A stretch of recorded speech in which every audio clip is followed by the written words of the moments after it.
मोहम्मद ने आकर कुफर को मिटाया,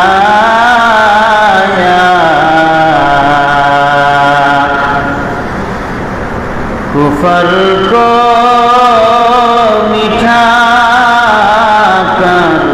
सदाकत बताया, कुफर को मिटाकर सदाकत बताया। बलगल उला बिकमालिही कशफत दुजा बिजमालिही हसनत जमीअ ख़िसालिही सल्लु अलैहि। और जिसके लिए महफिल को नैन सजी है, फिरदौस से बारी जिसके वसीले से बनी है। और जिसके लिए महफिल को नैन सजी है, फिरदौस से बारी जिसके वसीले से बनी है। ओ हाशिम मक्की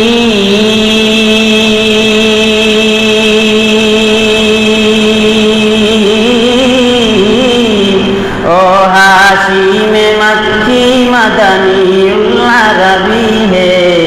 ओ मेरा नबी मेरा नबी मेरा नबी है। ओ मेरा नबी मेरा नबी मेरा नबी है। अहमद है मोहम्मद है वही ख़त्म रसूल है। मखदूम मुरब्बी है वही वाली कुल है। अहमद है मोहम्मद है वही ख़त्म रसूल है। मखदूम मुरब्बी है वही वाली कुल है। उस पर है नज़र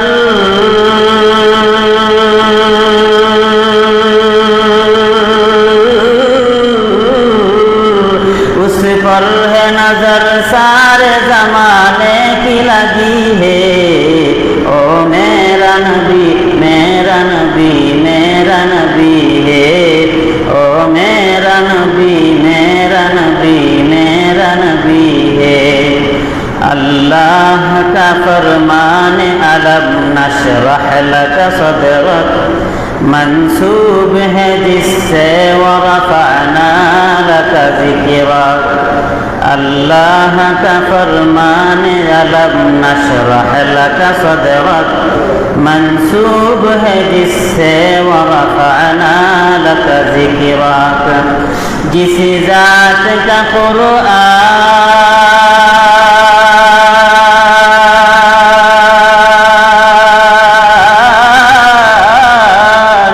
जिस ज़ात का कुरान में भी ज़िक्र जली है। ओ मेरा नबी मेरा नबी मेरा नबी है। ओ मेरा नबी मेरा नबी मेरा नबी है। ओ जिसके लिए महफिल को नैन सजी है, फिरदौस से बरी जिसके वसीले से बनी है। ओ हाशिम मक्की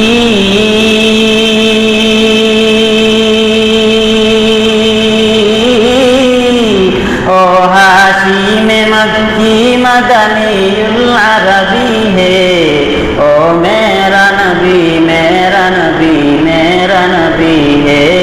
ओ मेरा नबी मेरा नबी मेरा नबी है। ओ मेरा नबी है। আলহামদুলিল্লাহ, আল্লাহ রাব্বুল ইজ্জত ওয়াল জালালের দরবারে শুকরিয়া জ্ঞাপন করছি যে আল্লাহ সুবহানাহু ওয়া তাআলা আমাদেরকে অত্যন্ত মায়া করে মহব্বত করে ভালোবেসে আল্লাহর ঘর মসজিদের মধ্যে আসার বসার তৌফিক দান করিলেন। সেই মহান মুনিবের দরবারে আমরা সকলে আওয়াজ করে উচ্চ কণ্ঠে জুড়ে শুরু করি আলহামদুলিল্লাহ। আমরা আলোচনার ধারাবাহিকতা আজকে আমরা বয়ান করব ইনশাআল্লাহ নামাজের বেনামাজিদের শাস্তি সম্পর্কে। আমরা আলোচনা ধারাবাহিকতায় প্রথম জুমায় ওযুর ফজিলত, দ্বিতীয় জুমায় নামাজের ফজিলত, আজকের জুমায় বেনামাজি যারা আছে তাদের শাস্তি কি, এই সম্পর্কে আমরা যতটুকু সম্ভব আলোচনা করব ইনশাআল্লাহ। আমি সূরা মাউনের শেষের দিকের কয়েকখানা আয়াত তিলাওয়াত করেছি। আল্লাহ সুবহানাহু ওয়া তাআলা আমার তিলাওয়াতকৃত আয়াতের মধ্যে বলেন, ফাওয়াইলুল লিল মুসাল্লিন, দুর্ভোগ ওই সমস্ত নামাজীদের জন্য, আল্লাযীনা হুম আন সালাতিহিম সাহুন, যারা নামাজের বেলায় বেখবর উদাসীন। দুর্ভোগ ওই সমস্ত নামাজীদের জন্য যারা নামাজের বেলায় বেখবর উদাসীন, খবর নাই, নামাজের বেলায় বেখবর, নামাজের বেলায় উদাসীন। এই ব্যাপারে তাফসীর কারকরা নামাজের ব্যাপারে বেখবর তিনটি ব্যাখ্যা লিখেছেন। তন্মধ্যে একটা হলো হয়তো সে নামাজ পড়েই না, এক প্রকারের হলো সে নামাজ পড়েই না, বেখবর উদাসীন। আরেক প্রকার হলো নামাজ পড়ে কিন্তু ওয়াক্তের ভিতরে পড়ে না, ওয়াক্তের বাহিরে পড়ে। কথার কথা, জোহরের নামাজ আসরে, আসরের নামাজ মাগরিবে, মাগরিবের নামাজ এশা, সময়ের ভেতরে পড়ে না, সময়ের পরে পড়ে। বোঝা গেল নামাজের ব্যাপারে বেখবর উদাসীন, গাফেল। 2 3 নাম্বার হলো নামাজ পড়ে কিন্তু সময়ের শেষ প্রান্তে পড়ে, সময়ের শেষ প্রান্তে, সময়ের ভেতরে না, সময়ের ভেতরে পড়ে কিন্তু শেষ প্রান্তে পড়ে। কথার কথা, জোহরের নামাজের সময় বিকেল 4টা পর্যন্ত থাকে। জোহরের যে জামাত যেই সময় হয় 1:30 মিনিটে, এই সময়ে না পড়ে একদম যখন 4টা হওয়ার 10 মিনিট সময় বাকি আছে, এমন সময় দাঁড়িয়ে নামাজ পড়ে, অর্থাৎ ওয়াক্তের শেষ অংশে পড়ে, প্রথম অংশে পড়ে না। সেও বোঝা গেল নামাজ সম্পর্কে বেখবর, নামাজ সম্পর্কে উদাসীন। তাহলে তাফসীর কারকরা নামাজ সম্পর্কে বেখবর, নামাজ সম্পর্কে উদাসীন, এর 3টি ব্যাখ্যা লিখেছেন। এর ব্যাখ্যা বললাম। সমাজের মধ্যে কয়েক রকমের নামাজি আছে। এক রকমের নামাজি হলো এক ওয়াক্ত পড়লে আরেক ওয়াক্ত পড়ে না। কথার কথা, জোহর পড়লে আসর পড়ে না, আসর পড়লে মাগরিব পড়ে না, মাগরিব পড়লে এশা পড়ে না, এশা পড়লে ফজর পড়ে না। মানে এক ওয়াক্ত পড়লে আরেক ওয়াক্ত পড়ে না, এমন কিছু নামাজি আছে। এই সমস্ত নামাজীদের ফলাফল হলো, যেই ওয়াক্ত নামাজ সে তরক করেছে, ছেড়ে দিয়েছে, এই ওয়াক্ত নামাজের কাজা আদায় না করে যদি সে মারা যায়, তাহলে যে ওয়াক্ত নামাজ সে ছেড়েছে ওই ওয়াক্তের জন্য জাহান্নামে গিয়ে সে শাস্তি ভোগ করতে হবে। তারপরে যেই নামাজগুলো সে পড়েছে ওইগুলোর জন্য সে পরবর্তীতে জান্নাতে যেতে পারবে। কিন্তু যেই নামাজগুলো সে ছেড়ে দিয়েছে ওইগুলার জন্য সে জাহান্নামে গিয়ে শাস্তি ভোগ করতে হবে। আরেক প্রকারের নামাজি আছে, আল্লাহু আকবার বলে তাকবীরে তাহরিমা বাঁধার পরে একদম সালাম ফিরানোর পূর্ব পর্যন্ত নামাজের মধ্যে তার মন থাকে না, নামাজের মধ্যে তার মন টিকে না। আপনারা কথাগুলো একটু খেয়াল করে মনোযোগ সহকারে বোঝার চেষ্টা করিয়েন। আল্লাহু আকবার বলে তাকবীরে তাহরিমা বাঁধার পরে তার বিভিন্ন চিন্তা চেতনা ফিকির তার জেহনের মধ্যে হাজির হয়ে যায়। সে দুনিয়াবি বিভিন্ন ফিকির তার নামাজের মধ্যে হাজির করার কারণে সে যে নামাজে দাঁড়িয়ে আছে, কয় রাকাত করা হয়েছে, ইমাম সাহেব কোন কেরাত করেছেন, সে কিছুই বলতে পারে না। একদম সালাম ফিরানোর পূর্ব পর্যন্ত তার মনটা নামাজেই থাকে না। এই ধরনের নামাজীদের মন নামাজে না থাকার কারণে সে আল্লাহর কাছ থেকে শাস্তি ভোগ করতে হবে, কারণ নামাজের মধ্যে মন রাখার সে চেষ্টাই করে নাই। এটা গেল 2 নাম্বার।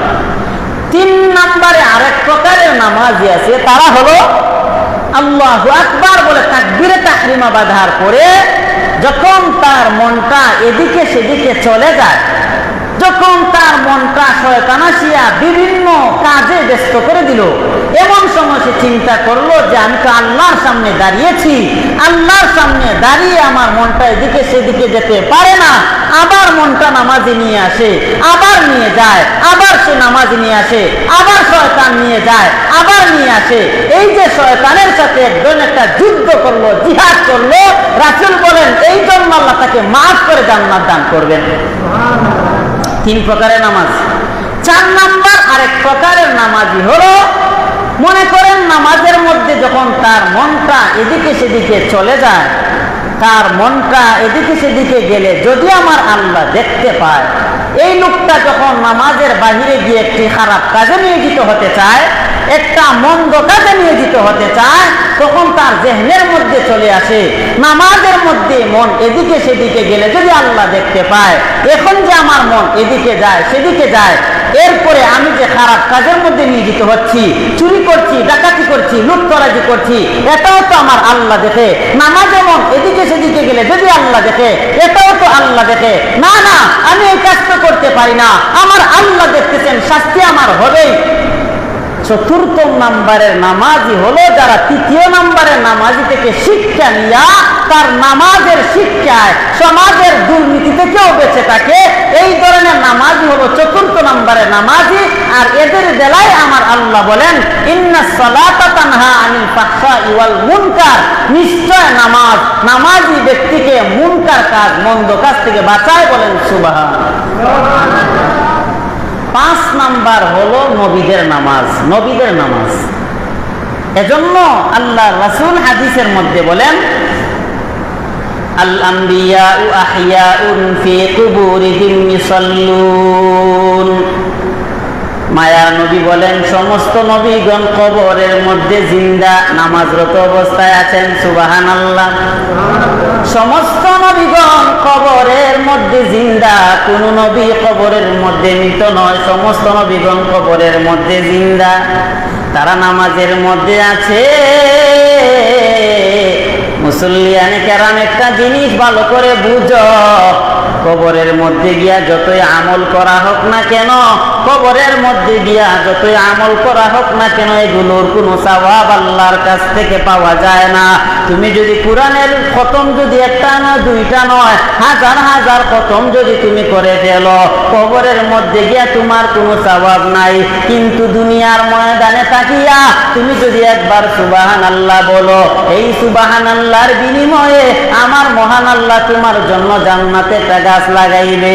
কিন্তু কবরের মধ্যে যাওয়ার পর হাজার হাজার হাজার হাজার কোরআনের খতম করবা, দুনিয়ার ময়দানে সুবহানাল্লাহ বললে যে সওয়াব, ওই সওয়াবটাও কবর গিয়া কোরআনের খতম করলে পাওয়া যায় না। ভাইরা আমার, তাহলে বুঝা গেল কবরের মধ্যে গিয়া যদি তুমি কোরআনের খতম করো, তাসবিহ করো, জিকির করো, নামাজ পড়ো, কোনো সওয়াব পাওয়া যায় না। তাহলে নবীরা যে নামাজ পড়তেছেন তাদের কি কোনো সওয়াব আছে নাকি? বলে না না, তাদের কোনো সওয়াব নাই। কিন্তু আল্লাহ তাদেরকে কেন জীবিত রাখলেন, নামাজের হালতে রাখলেন? এর স্পেশাল কারণ, নবীরা দুনিয়ায় থাকতে নামাজের মাধ্যমে আমার আল্লাহর সাথে কথা বলতেন। সুবহানাল্লাহ বলেন। নবীরা দুনিয়ার ময়দানে যখন তারা নামাজের মধ্যে দাঁড়াইতেন, নামাজ পড়ে পড়ে পড়ে পড়ে আমার আল্লাহর সাথে কথা বলতেন। ওই নবীদের আল্লাহর সাথে কথা বলাটা যাতে সব সময় বহাল থাকে, এই জন্য কবরের মধ্যে তারা নামাজের হালতে, কিন্তু এই নামাজের কোনো সওয়াব নাই, কেবলমাত্র আল্লাহর সাথে কথা বলার স্বাদ আর মজা পাওয়া যাবে। জুড়ে জুড়ে বলেন সুবহানাল্লাহ। মুসলমানে কেরাম গভীর মনোযোগ। আমি বলছিলাম নামাজের ব্যাপারে বেখবর, নামাজের ব্যাপারে উদাসীন, নামাজের ব্যাপারে বেখবর, নামাজের ব্যাপারে উদাসীন। এমন উদাসীন, ফজরে ডাক দে আসে না, জোহরে ডাক দে আসে না, মাগরিবে ডাক দে আসে না, আসরে ডাক দিয়ে আসে না, এসা ডাক দিয়ে আসে না, এমন বেখবর, এমন উদাসীন। অথচ সাহাবায়ে কেরাম কেবলমাত্র নামাজকে নয়, বরঞ্চ জামাতকেও পর্যন্ত গুরুত্ব দিতেন। ভাইয়েরা আমার, খুব খেয়াল করে বোঝার চেষ্টা করেন, জামাতের সাথে নামাজ আদায় করাটা কিন্তু ফরজ নয়। জামাতের সাথে নামাজ পড়াটা হয়েছে রাসূলের সুন্নত। নামাজ পড়াটা ফরজ, কিন্তু জামাতের সাথে পড়াটা সুন্নত।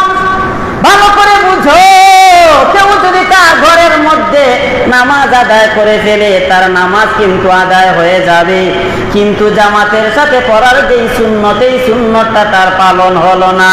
ওই সাহাবায়ে কেরাম নামাজকে তো গুরুত্ব দিতেন, এমনকি জামাতকেও পর্যন্ত গুরুত্ব দিতেন। যদি কখনো তাদের জীবনে এক ওয়াক্ত যদি তাদের জামাত ছুটে যাইতো, তারা বেকার হয়ে যাইতেন, পাগল পারা হয়ে যাইতেন। হযরত ইবনে উমর, উনার একটা বাগান ছিল, ওই বাগানটা উনি দেখার জন্য বাগানের মধ্যে গেলেন। বাগানের মধ্যে গিয়া ওই বাগানটা তিনি সফর করলেন, বাগানটা তিনি জিয়ারত করলেন। উনার বাগানটা যখন উনি সফর করে চলে আসলেন, উনার বাগানটা দেখে আসার পর উনি দেখে আসরের নামাজ, আসরের জামাত ছুটে গেছে। ভালো করে বুঝেন, এখনো কিন্তু আসরের নামাজের সময় আছে, কিন্তু জামাতুন নামাজ জামাতে পড়তে পারেন নাই, এত বেশি পাগল হয়ে গেছে। ইবনে ওমর বলে, এটা কেমন বাগান যেই বাগানের মাধ্যমে আমার জামাতটা ছুটে যায়। এই ইবনে ওমর এই জামাত ছুটে যাওয়ার কষ্টের কারণে উনি উনার বাগানটাই পর্যন্ত আল্লাহর রাস্তায় দান করে দিছে। বলেন সুবহানাল্লাহ। উনার বাগানটা পর্যন্ত আল্লাহর রাস্তায় দান করে দিছে। ইনি উনার বাগানটা আল্লাহর রাস্তায় দান করার পিছনে দুইটা উদ্দেশ্য। এক নাম্বার উদ্দেশ্য হইল, যেই বাগান দেখতে গিয়ে আমার নামাজ ছুটে যায়, আমার জামাত ছুটে যায়, এই বাগান আমার কোনো দরকার নাই। দুই নাম্বার কারণ হলো, আমি জামাতের সাথে নামাজ না পড়ার কারণে আমি যেই সওয়াব থেকে বঞ্চিত হইলাম, আমি আল্লাহর রাস্তায় এই বাগানটা দেওয়ার মাধ্যমে জামাতে নামাজ ছাড়ার যেই সওয়াব, এই সওয়াবটা যেন আমার আল্লাহ আমাকে দিয়া দেয়।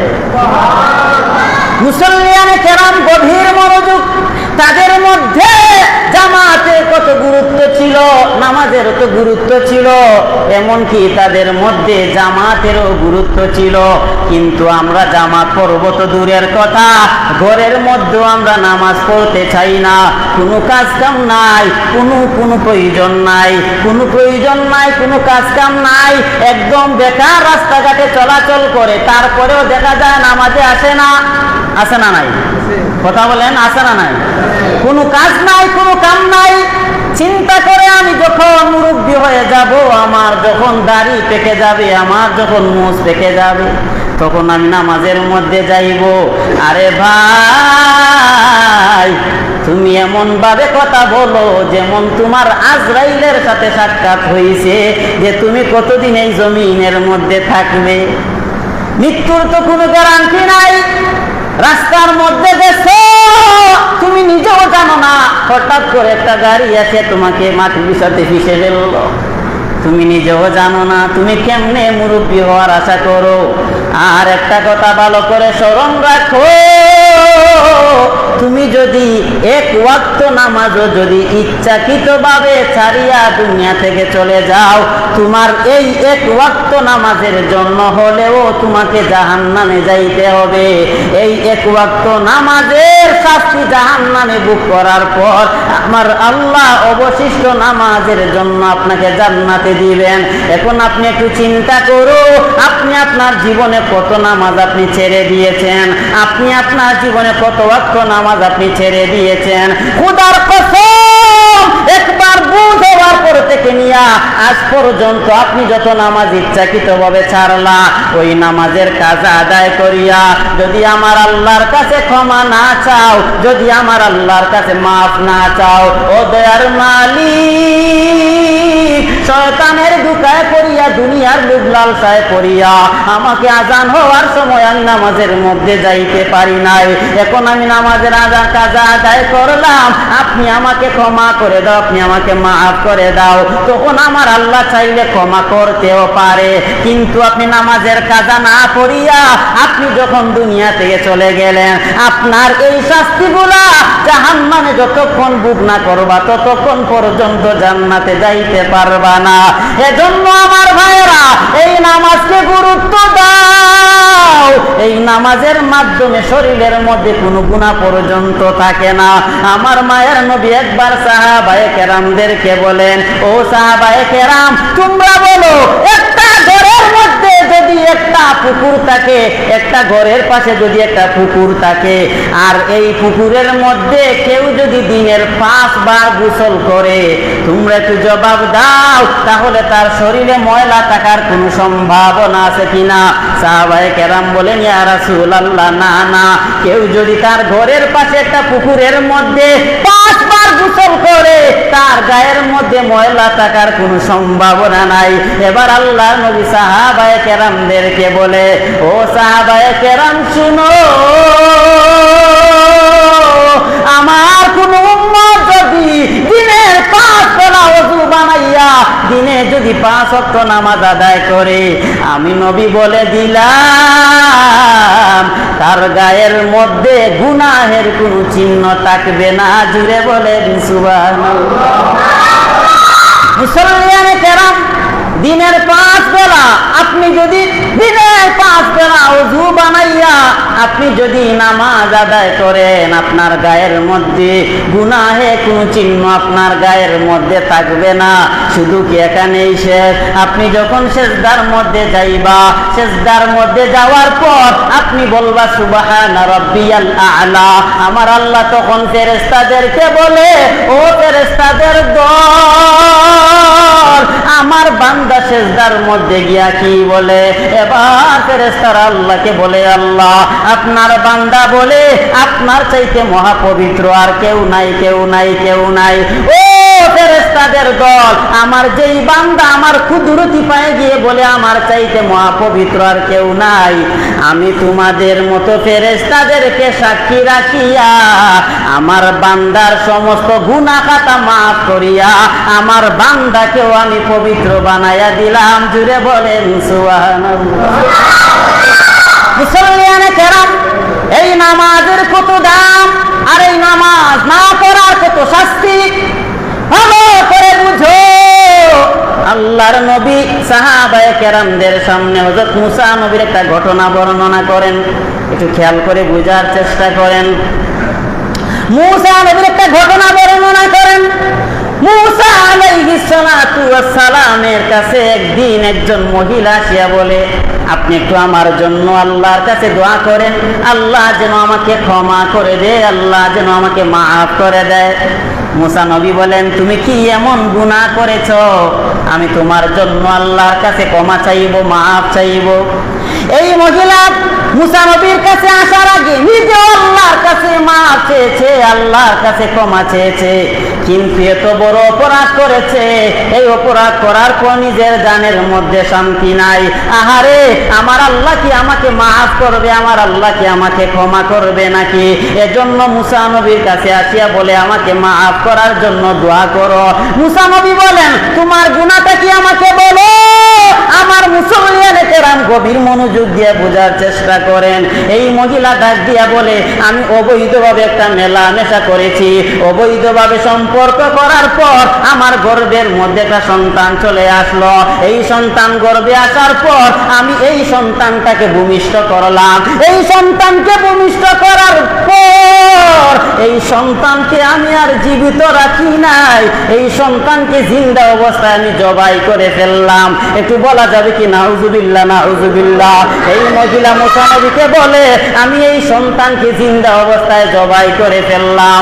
আমি এত বড় গুনাহ করার পর আমি আল্লাহকে বলেছি, আল্লাহ, আমি না বুঝে এত বড় গুনাহ করে ফেলেছি রে আল্লাহ, আপনি তো রহমান, আপনি তো রহিম, আপনি আমাকে ক্ষমা করে দেন, মাফ করে দেন। মুসা নবী অনেক জালালি তবিয়তের, অনেক রাগান্বিত মিজাজের মুসা নবী এই মহিলাকে বললেন, হে মহাপাতকিনী, তুমি আমার ঘর থেকে বাহির হয়ে যাও।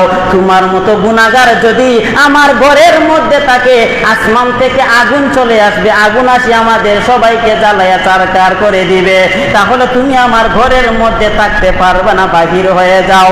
এই মহিলাটা নিরুপায় হইয়া ঘর থেকে বাহির হইয়া আবার আকাশের দিকে তাকাইয়া আমার আল্লাহকে বলে,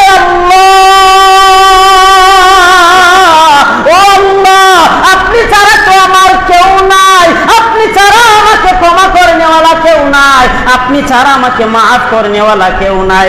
আমি অন্যায় করেছি, পাপ করেছি, আমি জানি। আল্লাহ আপনার কাছে মাফ চাইতেছি, আমাকে মাফ করে দাও, আমি আর এমন গুনাহ করব না। আমার আল্লাহ হঠাৎ করে জিবরিল আমিনকে মুসা নবীর কাছে পাঠাইয়া দিছে। মুসা নবীর কাছে জিবরিল আমিন আসার পর এবার জিবরিল আমিন মুসা নবীকে কিছু প্রশ্ন করে। মুসা নবীকে বলে, ও মুসা পয়গম্বর, আপনি যেই নারীকে এত বড় গুনাহগার বলে আপনার ঘর থেকে বাহির করে দিলেন, আপনি একটু আমাকে বলেন এই নারীর চেয়ে বড় কোনো গুনাহগার কি আর জমিনের মধ্যে নাই? তখন মুসা নবী বড় আশ্চর্য হয়ে বললেন, ও জিবরাইল, কি বলো? ওই নারীর চেয়ে বড় কোনো গুনাহগার কি আবার জমিনে আছে নাকি? এবার মুসা নবীকে জিবরিল আমিন বলে, ও মুসা নবী শুনো, যারা আল্লাহর জমিনে আল্লাহর খায়, আল্লাহর পরে, আল্লাহর দেওয়া আলো, আল্লাহর দেওয়া বাতাস, আল্লাহর দেওয়া পা, আল্লাহর দেওয়া জবান, আল্লাহর দেওয়া হাত, সব কিছু নিয়ামত ভোগ করার পর যারা 5 ওয়াক্ত নামাজে আল্লাহ ডাক দেওয়ার পরেও ইচ্ছাকৃতভাবে নামাজ ছেড়ে দেয়, এই নারীটা অবৈধভাবে মেলামেশা করিয়া তার গর্ভে সন্তান নিয়া এই সন্তান ভূমিষ্ঠ করার পর জিন্দা জবাই করিয়া যত বড় গুনাহগার, যারা ইচ্ছাকৃতভাবে নামাজ ছেড়ে দেয় তারা তার থেকেও বড় গুনাহগার। জুড়ে বলেন নাউজুবিল্লাহ। মুসলমান ভাইয়েরা আমার, একটা জিনিস খেয়াল করো, বেনামাজিদের বেলায় কত ভয়ঙ্কর হাদিস, বেনামাজিদের বেলায় কত ভয়ঙ্কর তথ্য। আমার নবী বলেন, মান তারাকা সালাতা মুতাআম্মিদান ফাকাদ বারিআত মিনহু জিম্মাতুল্লাহি ওয়া রাসূলি।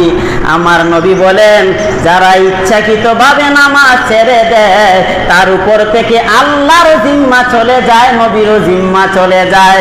তার উপরে আল্লাহর জিম্মা থাকে না, তার উপরে নবীরও জিম্মা থাকে না।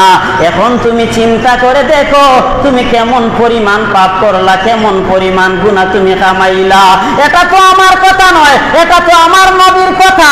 তারপরে নবী বলেন, যে ব্যক্তি নামাজ ছেড়ে দেয়, নবী বলেন লা সালাতা লিমান লা ঈমান আলা, নবী বলেন যার নামাজ নাই তার ঈমান নাই। কেমন পরিমাণ ঈমান, এখন আপনি নিজেই চিন্তা করে দেখো।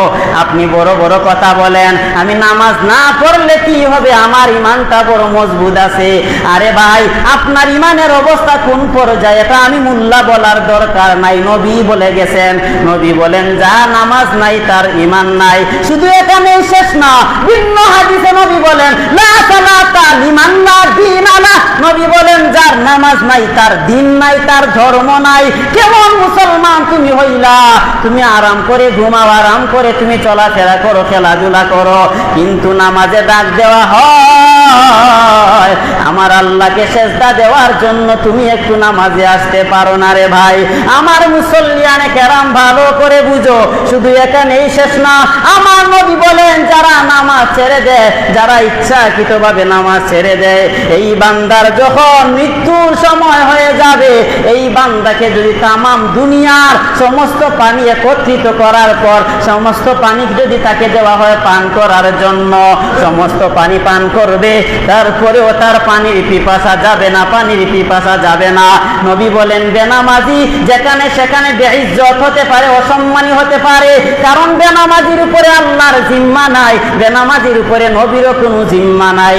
এজন্য নবী বলেন বেনামাজি বেইজ্জত হতে পারে, অসম্মানী হতে পারে। নবী বলেন বেনামাজির যখন মৃত্যুর সময় হবে, বেনামাজি এত বেশি আতঙ্কিত হয়ে যাবে, এত বেশি ভয় পেয়ে যাবে, বেনামাজির রোগগুলাকে টান দেওয়া হবে, আবার ঢুকাইবে, আবার টান দেওয়া হবে, আবার ঢুকাইবে, আবার টান দেওয়া হবে, আবার ঢুকাইবে। ওয়ান্নাজিআতি গারকা, গরকুনের মানা হলো রোগে রোগে প্রবেশ করা, রোগে রোগে প্রবেশ করে আবার টান দিবে, আবার ঢুকাইবে, আবার টান দিবে, আবার ঢুকাইবে। এত যন্ত্রণা দিয়ে তোমাকে মৃত্যু দেওয়া হবে। মৃত্যু দেওয়ার পর তোমাকে যখন নাকি কবরের দিকে নিয়ে যাওয়া হবে, তুমি শুধু বলবা আমাকে কোথায় নিয়ে যাও, আমাকে কবরের মধ্যে তোমরা নিয়ে যাইও না। এই আওয়াজটা দুনিয়ার কেউ কিন্তু শুনতে পারে না।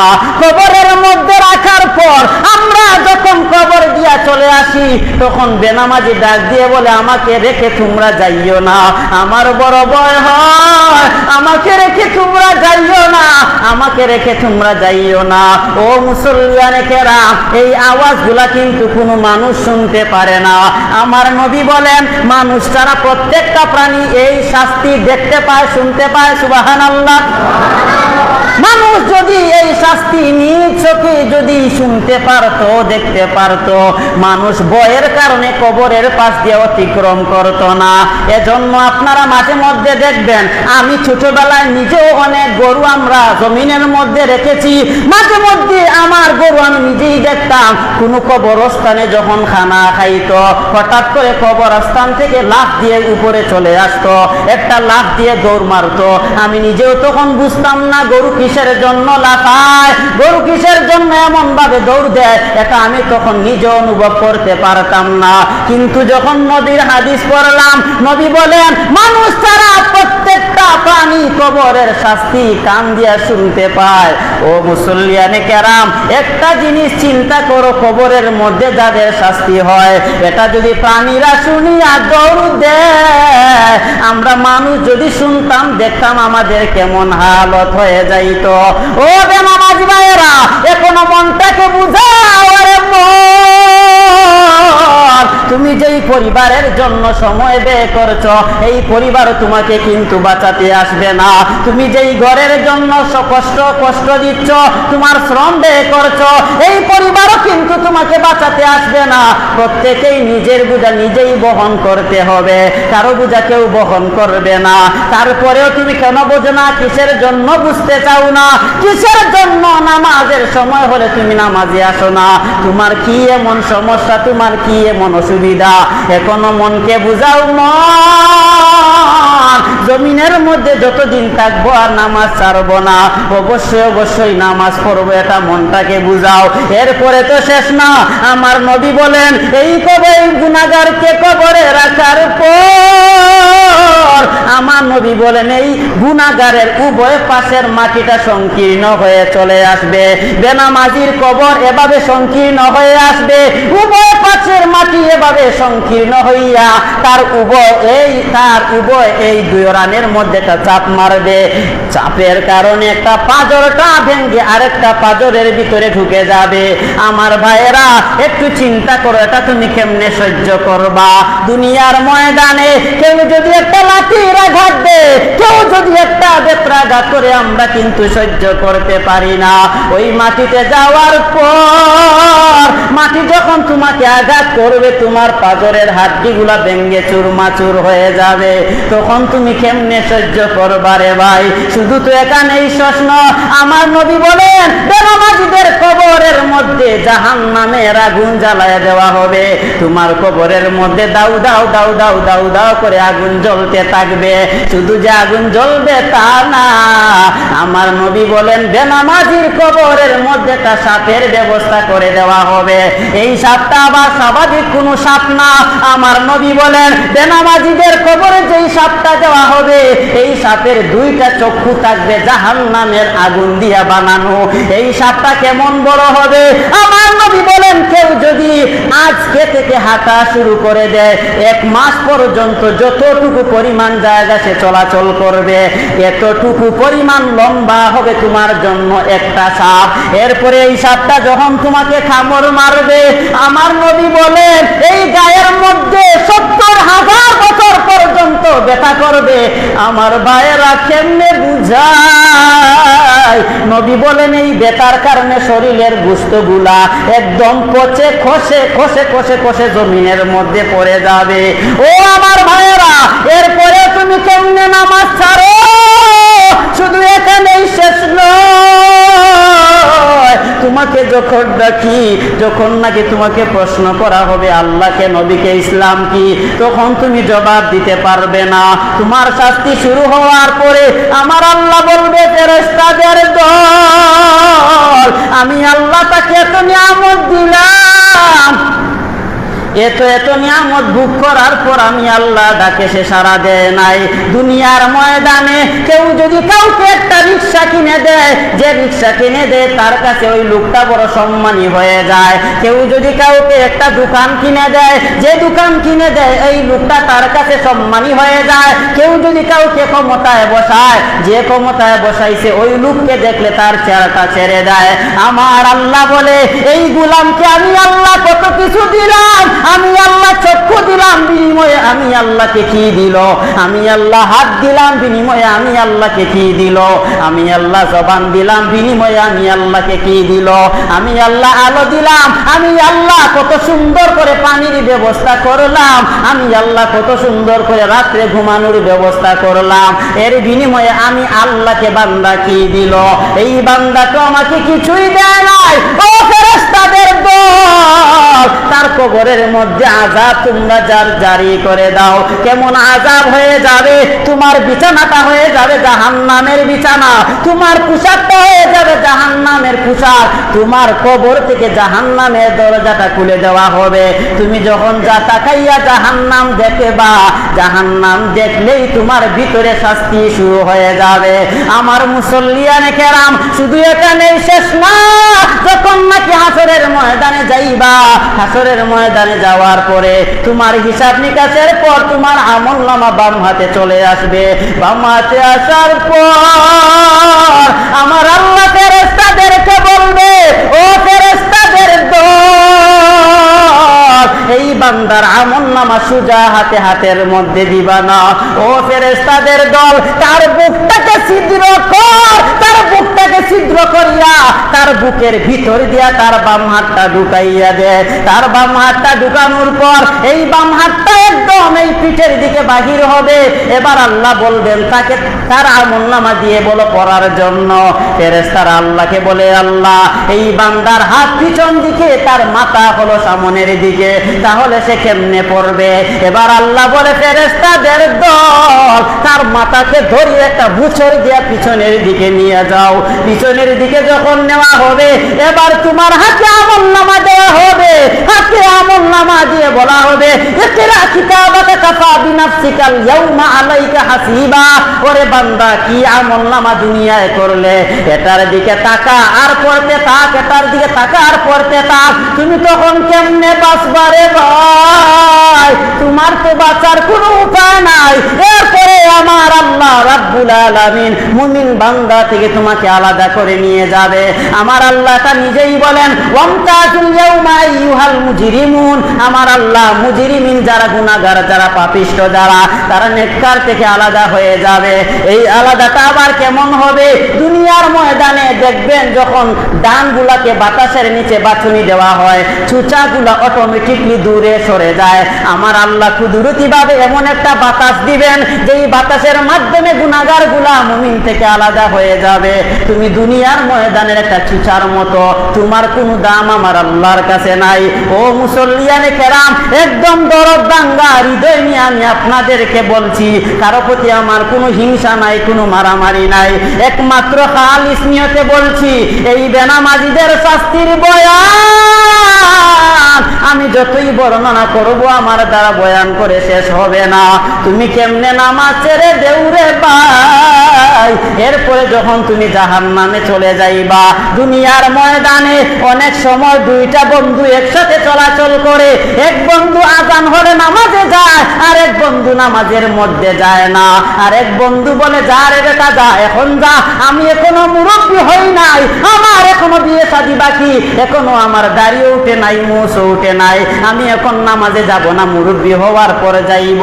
কিন্তু এই যে নেককার বন্ধু, সে বলে, রে ভাই নামাজ তো অবশ্যই পড়তে হবে, কেউ তো নামাজ না পড়ে থাকতে পারবে না। এই উভয় বন্ধুটা মরে যাওয়ার পরে নবী বলেন, দুই বন্ধুটা অবশ্যই তারা কেউ জান্নাতে কেউ জাহান্নামে।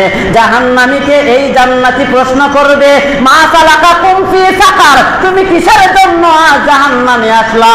ওই জাহান্নাম থেকে সে জবাব দিতে থাকবে, কালু লাম নাকু মিনাল মুসাল্লিন, আমি দুনিয়ার ময়দানে মুসল্লি ছিলাম না, দুনিয়ার ময়দানে নামাজি ছিলাম না। ও মুসল্লিয়ানে কেরাম, এই কোন কথা তো আমার বানানো না, সব কথা নবীর হাদিস, সব কথা হলো আমার আল্লাহর কুরআন। এরপরেও যদি বুঝো না, আমার আর কিছু বলার নাই, শুধু এতটুকু আপনাদের জন্য আল্লাহকে বলি, আল্লাহ আমার এই কলিজা টুকরা যুবক ভাইদেরকে, এই আমার মায়ার কলিজার এই অঞ্চল নৌকাকান্দির সমস্ত মুসল্লিদেরকে পরিপূর্ণ নামাজি বানায়া দাও, সবে বলেন আমিন। ভাইয়েরা আমার, একদম ফিনিশিং কথা হলো, একটা কথা আমি মধ্যখানে বলেছি, আবারও বলছি, খুব গুরুত্বপূর্ণ, সেটা হলো আপনার জীবনে বালেগ হওয়ার পর থেকে আজ অবধি পর্যন্ত আপনি যত নামাজ ইচ্ছাকৃতভাবে ছেড়েছেন, সবগুলা নামাজের কাজা আদায় করে আল্লাহর কাছে যদি ক্ষমা না চান, অবশ্যই অবশ্যই আপনার এই ইচ্ছাকৃত নামাজের জন্য আপনাকে জাহান্নামে যাইতে হবে। এমনকি যদি কেবল মাত্র এক ওয়াক্ত নামাজও ইচ্ছাকৃতভাবে ছেড়ে থাকেন, এক ওয়াক্ত। হযরত আব্দুল্লাহ ইবনে মাসউদ রাদিয়াল্লাহু তাআলা আনহু বলেন, এক ওয়াক্ত নামাজ ইচ্ছাকৃতভাবে ছাড়ার কারণে আল্লাহর সামনে লজ্জায় মুখ দেখাতে পারবে না, নাউজুবিল্লাহ, লজ্জায় মুখ দেখাতেও পারবে না, মাত্র এক ওয়াক্ত ইচ্ছাকৃতভাবে। এখন আপনি চিন্তা করেন, আপনার জীবনে আপনি কত নামাজ ছেড়েছেন, সবগুলার কাজ আদায় করতে হবে। এখন আপনি বলবেন, হুজুর জীবনে কত নামাজ ছেড়েছে আমি নিজেই তো জানি না, তাহলে এগুলার কাজ আমি কেমনে আদায় করবো? এটার পদ্ধতি আছে। এটার মাসআলা হলো, আপনি এভাবে নিয়ত করবেন, আমি আমার জীবনে যত ফজরের ফরজ নামাজ ছেড়েছি, আমার জীবনে আমি যত ফজরের ফরজ নামাজ ছেড়েছি তার কাজা আদায় করিতেছি বলে আল্লাহু আকবার বলে তাকবীরে তাহরিমা বাঁধবেন। বাদিয়া আপনি 2 রাকাত করে পড়তে থাকবেন, পড়তে পড়তে পড়তে পড়তে পড়তে পড়তে যখন আপনার মন, আপনার দিল এই কথা সায় দিবে, আপনার জীবনে আপনি যত ফজরের ফরজ নামাজ ছেড়েছেন সবগুলো আদায় হয়ে গেছে। যখন আপনার মন সায় দিবে, তখনই কেবল আপনি নামাজ ছাড়তে পারবেন, অন্যথায় পড়তে হবে। এভাবে জোহর, এভাবে আসর, এভাবে মাগরিব, এভাবে এশা পড়তেই হবে। কাজা আদায় করার পরে আল্লাহর কাছে ক্ষমা চাইতে হবে, আল্লাহ নির্দিষ্ট সময়ে পড়া আমার জন্য উচিত ছিল, জরুরি ছিল, দুনিয়ার লোভ লালসায় পড়ে, দুনিয়ার ব্যস্ততায় পড়ে আমি পারি নাই, শয়তানের ধোঁকায় পড়ে, আল্লাহ আমাকে মাফ করে দাও, ক্ষমা করে দাও। আল্লাহ তো দয়ালু, তখন আল্লাহ ক্ষমা করে দিবেন। মনে রাখবেন, এক ওয়াক্ত নামাজ ছাড়লেও যতই তওবা করে কবরে যান, এক ওয়াক্তের জন্য জাহান্নামে যতক্ষণ শাস্তি ভোগ না করেছেন ততক্ষণ জান্নাতে যেতে পারবেন না। এই এক ওয়াক্তের জন্য হলেও আগে জাহান্নামে গিয়ে শাস্তি ভোগ করতে হবে, তারপরে যে আপনাকে জান্নাতে যাইতে হবে। এখন বুঝেন, এক ওয়াক্ত নামাজ যদি কেউ ছাড়ে কেমন গুনাহ। হাদিসের ভাষায় 80 হুকবা, হাদিসের ভাষায় 80 হুকবা, আর এক হুকবা হলো আখিরাতের এক হুকবা দুনিয়ার 80 বছর। কথা বুঝেন, আখিরাতের এক হুকবা দুনিয়ার 80 বছর। এখন আপনি চিন্তা করেন, এক ওয়াক্ত নামাজ ছাড়লে আখিরাতের 80 হুকবা জাহান্নামে জ্বলতে হবে। এখন হিসাব করেন দুনিয়ার লাইনে কত বছর জ্বলতে হবে। ক্যালকুলেটর মারেন না, নিজেই যে ক্যালকুলেটর মারেন, আখিরাতের হিসাবে 80 হুকবা দুনিয়ার লাইনে কত বছর হবে যদি এক হুকবা দুনিয়ার লাইনে 80 বছর হয়ে থাকে। তারপরেও মনকে বুঝান, আর নামাজ ছাড়া যাবে না, নামাজ ছাড়ার আর সময় নাই। আপনারা যদি আমাকে পায়ে ধরে আপনাদেরকে বুঝানোর জন্য বলেন, আমি পায়ে ধরে বুঝাবো, তারপরেও নামাজ পড়েন, নামাজ ছাড়া জান্নাতের আশা করা যায় না, করা যাবে না। আল্লাহ সুবহানাহু ওয়া তাআলা আমাদের সবাইকে নামাজ পড়ার তৌফিক দান করুন, আমিনও বলবেন না? বোঝা গেল আপনারা সবাই আজকে বেজার আমার বয়ানের উপরে। আল্লাহ তাআলা আমাদের সবাইকে পরিপূর্ণ নামাজ পড়ার তৌফিক দান করুন, আল্লাহ কবুল করুন, আমিন।